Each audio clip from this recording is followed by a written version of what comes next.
खूप शांत आणि प्रशस्त असं मंदिर आहे. पावसाळ्यात तर म्हणजे एकदम निसर्गरम्य हिरवीगार झाडी वगैरे असते इथे. मंदिर कधी कधी पाण्याखाली पण जाऊ शकतो इथं.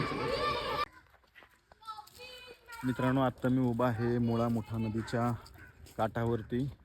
म्हणजे शिवणे या गावातून नदी वाहते, त्या नदीच्या शेजारी उभा आहे. तुम्ही बघू शकताय, हे नदी आहे समोर, ही अशी नदी आहे समोर. आणि ह्या नदीच्या किनारी एक शिवनेश्वर महादेवाचं मंदिर आहे. पुरातन मंदिर आहे, पुरातन वास्तू आहे नदीच्या किनारी. तुम्ही बघू शकताय. त्या शिवनेश्वर महादेव मंदिरात यायचं असेल तर तुम्हाला वारजेतून शिवण्यात यावं लागेल आणि शिवण्यातून नांदेड सिटीकडे जो रस्ता जातो त्या रस्त्याला त्या रस्त्याच्या कॉर्नरलाच U-टर्न घेऊन तुम्हाला आतमध्ये मंदिराकडे येण्याचा रस्ता आहे.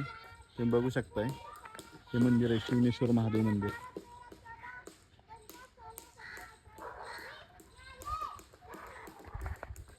ह्या मंदिराची यात्रा असते श्रावण महिन्यामध्ये आणि महाशिवरात्रीमध्ये. खूप गर्दी असते या मंदिरामध्ये.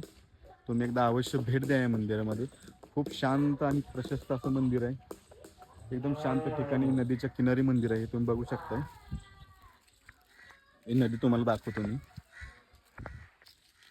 ही नदी पूर्ण खडकवासल्यातून पुढे पुणे शहरात जाते ही नदी. खूप छान असं मंदिर आहे. तुम्ही बघू शकता इकडे लहान मुलं पण खेळत आहेत. एकदम शांत आणि एकदम निसर्गरम्य. पावसाळ्यात तर म्हणजे एकदम निसर्गरम्य अशी हिरवीगार झाडी वगैरे असते इथे. पावसाळ्यात खूप छान, कारण नदीला तिथे पूर पण आलेला असतो, त्याच्यामुळे पाणी मंदिरात पूर्णपणे शिरतं सगळं.